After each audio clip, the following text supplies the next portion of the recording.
For the life of me, I don't know why landlords make it so hard to have assistance animals like my dog Alex. My last apartment, the building manager was a real problem. When you have access to so much information, you have the responsibility to be very careful how you use the information and share that information with clients in the MLS.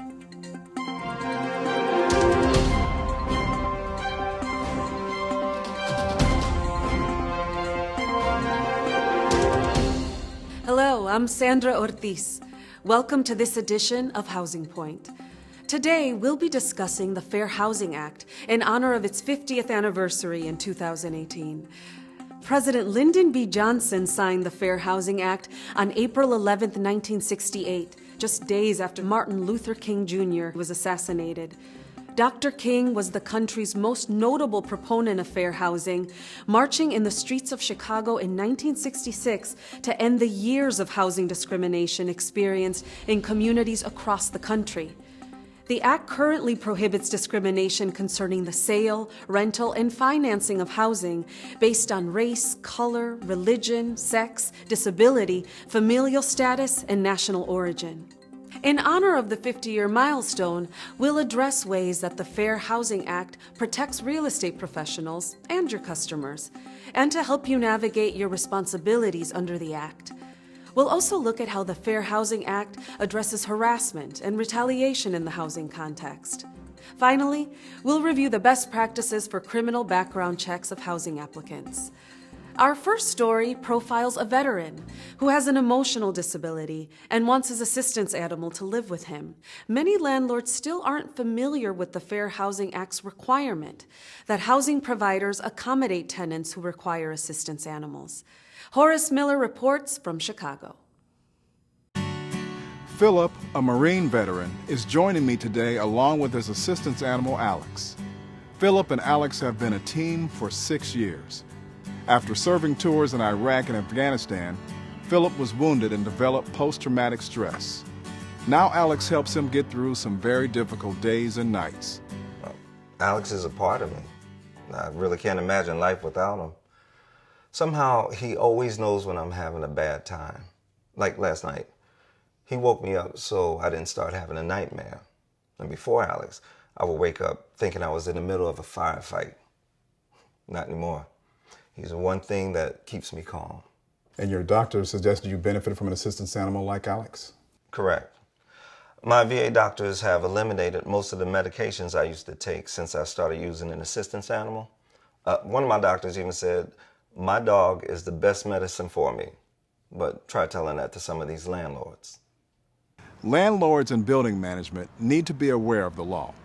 They are required to accommodate people with physical or mental disabilities and permit them to have an assistance animal, even when a building has a no pets rule.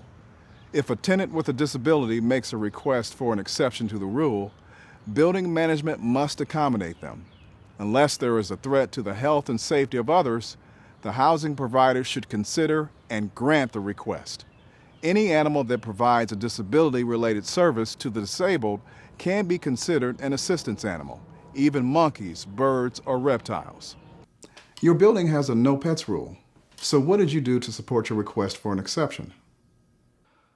Well, since my disability is post-traumatic stress, which isn't something you can see, I provided management with a letter from my VA doctor. Now, the letter explains that I have a disability and that Alex provides me with disability-related assistance. Well, that should be all you need to have your animal live with you, right?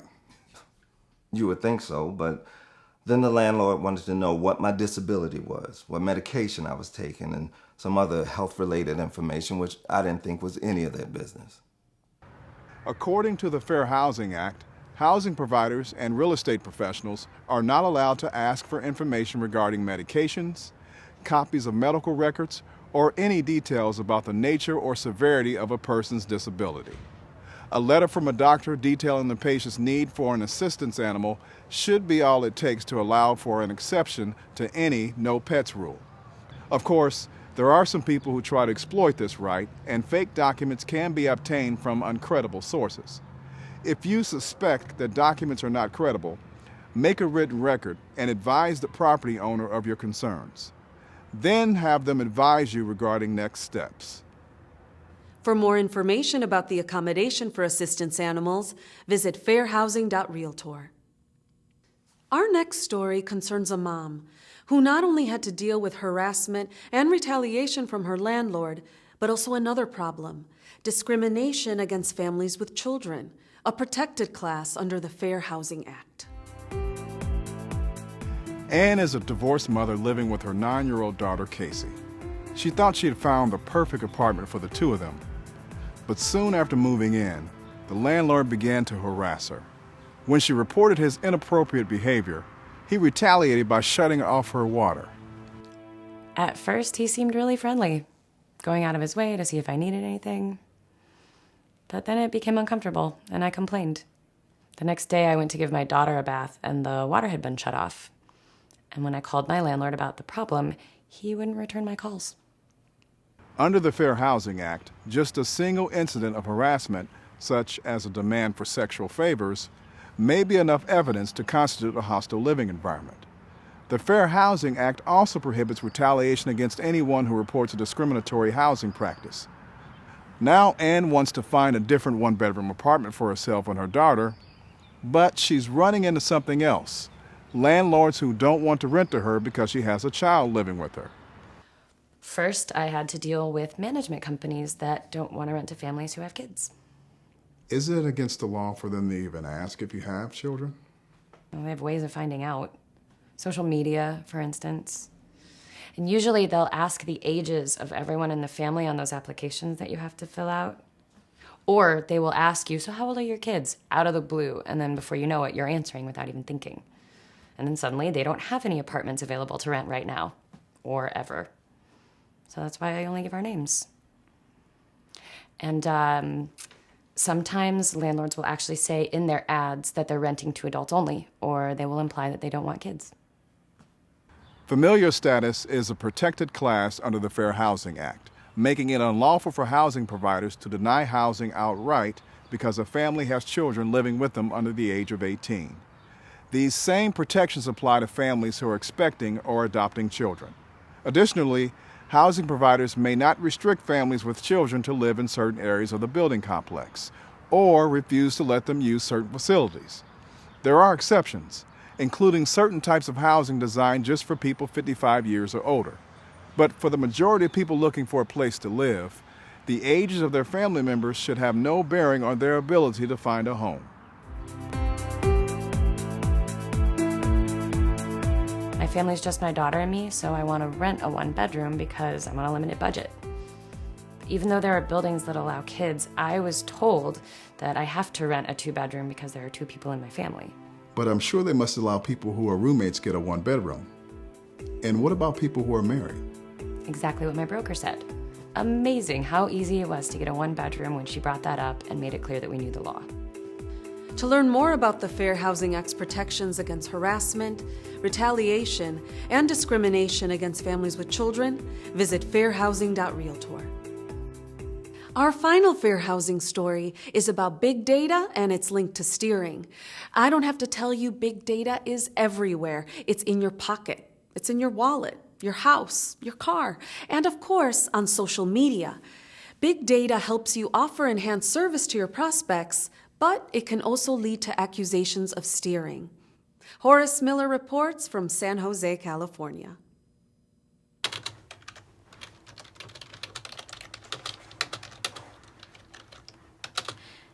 In real estate, data about properties and customers is readily available, and what used to take months to collect, organize, and analyze now takes only minutes or even seconds, and it seems to grow exponentially every day.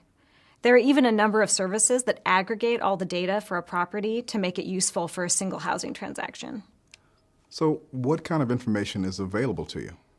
Well, before you even meet or speak to a client, you can learn their race, color, country of origin, disability, sexual orientation, familial status, and religion without much searching.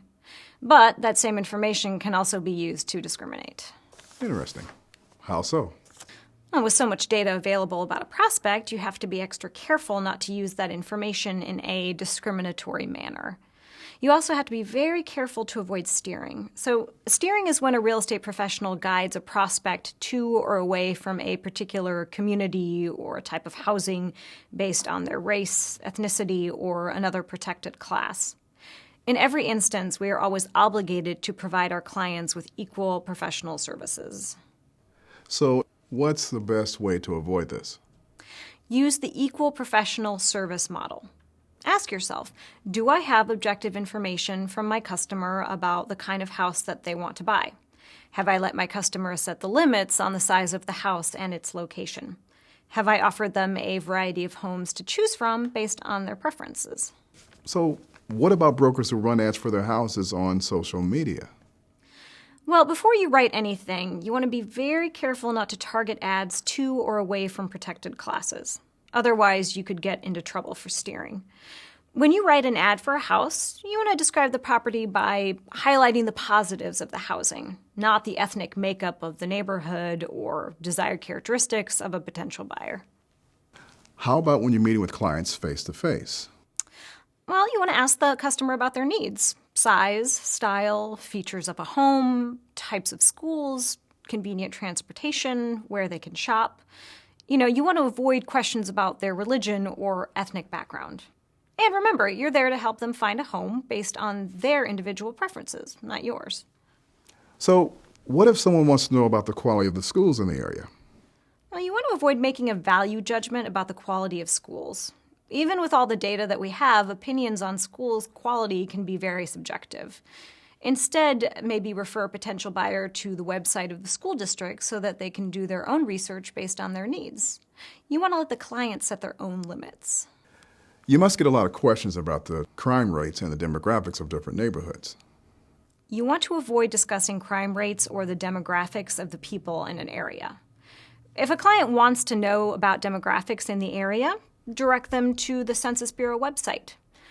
Don't discuss the race or the religion of people who live in the neighborhood. And same with questions about crime rate. I always suggest that they talk to the local police or go to the library or use the internet so that they can find the facts. A broker should never say that one area is safer than another. So, you suggest giving a client the tools to find their own information and make their own judgments. Well, in the end, I think that's more helpful. And also, by offering a variety of choices, you avoid unwittingly excluding property that the customer might like. In the end, it's up to the client. If you are pressed by a client for your opinion, always be professional. The more subjective a question is, the more risk there is to give an inappropriate or even unlawful answer. Ask them what their concerns are, and then refer them to the appropriate sources of information. You want to avoid making judgments, offering opinions, and sharing your perceptions. Tell a client it's your policy to help them make their own decisions. So even with an abundance of data at your fingertips, remember that any decision should always be left to the client. It's best for them, and then you can avoid trouble with the Fair Housing Act. For more information on big data and how to avoid steering, visit fairhousing.realtor. Horace Miller joins me now via satellite to discuss criminal background checks. So, Horace, what have you learned in your travels around the country? Well, Sandra, the criminal background check issue poses a pretty daunting problem for people with a criminal history, as some individuals still seem to have trouble getting an application approved to rent an apartment. That doesn't seem fair. It's more than not fair. In some instances, it can be illegal. How should real estate professionals handle these situations? Landlords should implement a written policy for criminal background checks of housing applicants and apply that policy consistently to every applicant. A written policy gets everyone on the same page. It makes clear that the same standards apply to everyone, and it should be crafted with the safety and protection of all residents and property in mind. At the same time, it's against the fair housing laws for management companies to have a blanket ban on anybody who has a conviction. So what kind of information should a housing provider be looking for when formulating a policy? A landlord should allow an individual to provide additional information and should consider a number of factors when evaluating a housing applicant's criminal history. For instance, how long ago was the conviction? 5 years? 10 years? Avoid looking back indefinitely into a person's criminal history. How old were they? Were there any extenuating or mitigating circumstances? Have they been through a successful rehab? Was the crime a misdemeanor or a felony? Was it violent or nonviolent? And a housing provider should never consider arrests as part of the applicant's criminal history. To sum up, real estate professionals and management companies have to weigh the protection of the residents and property as they evaluate someone with a past conviction. A good policy helps those who have paid their debt to society find a place to live. Thanks for the excellent report, Horace. Thank you. For more information about criminal background checks, visit fairhousing.realtor. The National Association of Realtors has set an exemplary standard for equality in housing, which its members are obligated to uphold. In fact, NAR's Code of Ethics goes beyond the federal fair housing law and some state laws by prohibiting discrimination by its members based on sexual orientation or gender identity. And realtors do not take their responsibility lightly. Even when a state law does not prohibit discrimination against a client that is a member of the LGBT community, a broker's participation in such discrimination would run against their ethical obligations under NAR's Code of Ethics. As a leading advocate for fair housing, the National Association of Realtors has taken a clear stance that everyone deserves the equal right to purchase or reside in the home of their choice without regard to sexual orientation or gender identity. Each of NAR's 1.2 million members have made a commitment to upholding this ideal. 2018 marks the first 50 years of this groundbreaking legislation, which gave everyone the right to be in the housing of their choice. We leave the next 50 years in your capable hands.